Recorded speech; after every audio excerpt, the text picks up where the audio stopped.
Hi friends, welcome to Nandini cooking. ಇವತ್ತು recipe ಬಂದು ನಾನು ಏನು ಮಾಡ್ತಾಯಿದ್ದೀನಿ ಅಂದರೆ ಮೊಸರು ಬಜ್ಜಿ ಸಾರು ಮಾಡೋದು ತೋರಿಸ್ತಾ ಇದ್ದೀನಿ. ಯಾವುದೇ ರೀತಿಯಲ್ಲಿ ಜಾಸ್ತಿ ಇಂಗ್ರೀಡಿಯೆಂಟ್ಸ್ ಏನು ಬೇಡ, ಸ್ವಲ್ಪ ಇಂಗ್ರೀಡಿಯೆಂಟ್ಸಲ್ಲೇ ಮನೆಯಲ್ಲೇ ಬೇಗ ಕ್ವಿಕ್ಕಾಗಿ ಮಾಡ್ಕೊಬೋದು. ತುಂಬ ಚೆನ್ನಾಗಿರುತ್ತೆ. ಒಂದು ಸತಿ ಮಾಡಿದ್ರೆ ನೀವು ಪದೇ ಪದೇ ಮಾಡ್ಕೊಂಡು ತಿಂತೀರಾ. ಇದು ಇನ್ಸ್ಟೆಂಟಾಗಿ ಬೇಗ ಕ್ವಿಕ್ಕಾಗುತ್ತೆ. ಇದು ರೈಸ್ಗೆ, ಮುದ್ದೆಗೆ, ಬಿಸಿ ಮುದ್ದೆಗೆ, ಅನ್ನಕ್ಕೆ ತುಂಬ ಚೆನ್ನಾಗಿರುತ್ತೆ. ಬೆಸ್ಟ್ ಕಾಂಬಿನೇಷನ್ ಅಂತಲೇ ಹೇಳ್ಬೋದು. ಬನ್ನಿ ಯಾವ ರೀತಿ ಅಂತ ಸ್ಟಾರ್ಟ್ ಮಾಡೋಣ. ಫ್ರೆಂಡ್ಸ್, ನಾನು ಈಗ 2 ಸ್ಪೂನ್ ಹುರ್ಗಡ್ಲೆ ಹಾಕ್ಕೊತಾ ಇದ್ದೀನಿ.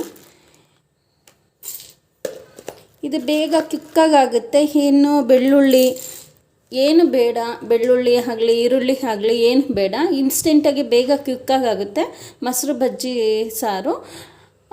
ಇದನ್ನು ಪೌಡ್ರ್ ಮಾಡ್ಕೊಂಬರೋಣ. ಈಗ ಪೌಡ್ರ್ ಮಾಡ್ಕೊಂಬಂದಿದ್ದೀನಿ. ಒಂದು ಪ್ಲೇಟಿಗೆ ಎತ್ತಿಟ್ಕೊತೀನಿ. ಫ್ರೆಂಡ್ಸ್, ಈಗ ಬಾಣಲಿ ಇಟ್ಟಿದ್ದೀನಿ. ಒಂದು 5-6 ಮೆಣಸಿನ್ಕಾಯಿ ಹಾಕ್ತಾಯಿದ್ದೀನಿ. ಇದು ಈ ರೀತಿ ಕಟ್ ಮಾಡಿ ಹಾಕ್ಕೊಳ್ಳಿ. ಈ ರೀತಿ ಕಟ್ ಮಾಡಿ ಹಾಕ್ಕೊಳ್ಳೋಣ. ಇದು ವಿತೌಟ್ ಆಯಲ್ಲೇ ಡ್ರೈ ರೋಸ್ಟ್ ಮಾಡ್ತಾ ಇರೋದು. ಒಂದು ಅರ್ಧ ಇಂಚು ಶುಂಠಿ ಹಾಕ್ತಾಯಿದ್ದೀನಿ. ಅದು ಫ್ರೈ ಮಾಡ್ಕೊಳ್ಳಿ. ಇಷ್ಟಾಗಿದ್ದರೆ ಸಾಕು. ಈಗ ಮಿಕ್ಸಿ ಜಾರ್ಗೆ ಹಾಕ್ಕೊಳ್ಳೋಣ. ಫ್ರೆಂಡ್ಸ್, ಮಿಕ್ಸಿ ಜಾರ್ಗೆ ಮೆಣಸಿನ್ಕಾಯಿ ಶುಂಠಿ ಹಾಕಿದ್ದೀನಲ್ಲ, ಈಗ ಒಂದು ಸ್ವಲ್ಪ ಕೊತ್ತಂಬರಿ ಹಾಕ್ತಾಯಿದ್ದೀನಿ.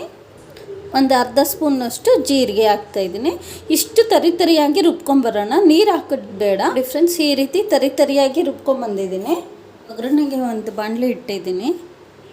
ಇದಕ್ಕೆ ಒಂದು 2 ಸ್ಪೂನ್ ಎಣ್ಣೆ ಹಾಕ್ಕೊಳ್ಳೋಣ. ಜಾಸ್ತಿ ಎಣ್ಣೆ ಏನು ಬೇಡ. ಸ್ವಲ್ಪ ಜೀರಿಗೆ ಹಾಕ್ತಾಯಿದ್ದೀನಿ. 2 ಒಣಮೆಣಸಿನ್ಕಾಯಿ, ಒಂದು ಚಿಟಿಕೆ ಇಂಗು, ಒಂದು ಚಿಟಿಕೆ ಅರಿಶಿನ,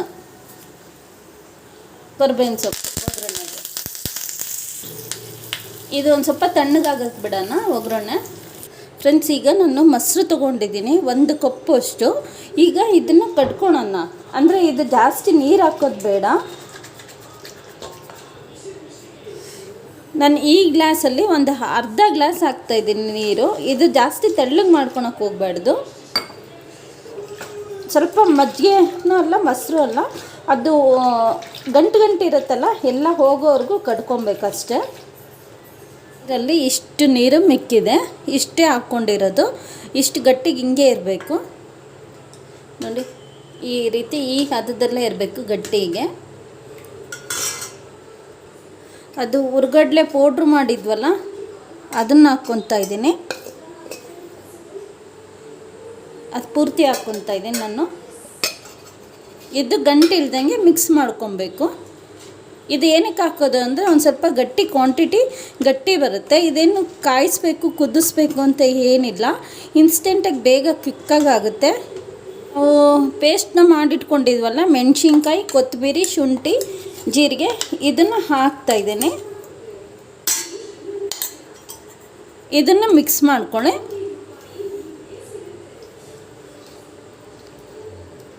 ಇದು ಒಗ್ಗರಣೆ ಮಾಡಿಟ್ಕೊಂಡಿದ್ವಲ್ಲ, ಅದನ್ನು ಹಾಕ್ತಾಯಿದ್ದೀನಿ.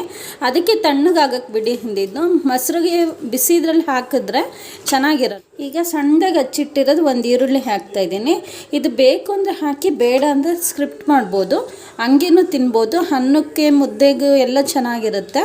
ಈ ರೀತಿ ಒಂದೇ ರೀತಿಯಲ್ಲಿ ಸಾರು ಮಾಡಿ ಬೇಜಾರಾಗಿದ್ದರೆ ಇದು ಡಿಫ್ರೆಂಟ್ ಶೈಲಿಯಲ್ಲಿ ಮಾಡ್ಕೊಂಡು ತಿಂದರೆ ತುಂಬ ಚೆನ್ನಾಗಿರುತ್ತೆ. ಮುದ್ದೆಗೂ, ಅನ್ನಕ್ಕೂ ಎಲ್ಲ. ಫೈನಲಿ ಮೊಸರು ಬಜ್ಜಿ ರೆಡಿ ಆಯಿತು. ಇದು ಬೇಗ ಕ್ವಿಕ್ಕಾಗುತ್ತೆ. ಇನ್ಸ್ಟೆಂಟಾಗಿ ತುಂಬ ಚೆನ್ನಾಗಿರುತ್ತೆ. ಒಂದು ಸತಿ ಟ್ರಯಲ್ ಮಾಡಿ ನೋಡಿ ನಿಮ್ಮ ಮನೇಲೂ. ನನ್ನ ಚಾನಲ್ ಇಷ್ಟ ಆಗಿದ್ದರೆ ಒಂದು ಲೈಕ್ಸ್ ಮಾಡಿ, ಕಮೆಂಟ್ಸ್ ಮಾಡಿ, ಸಬ್ಸ್ಕ್ರೈಬ್ ಮಾಡಿ, ಶೇರ್ ಮಾಡಿ. Thanks for watching my channel.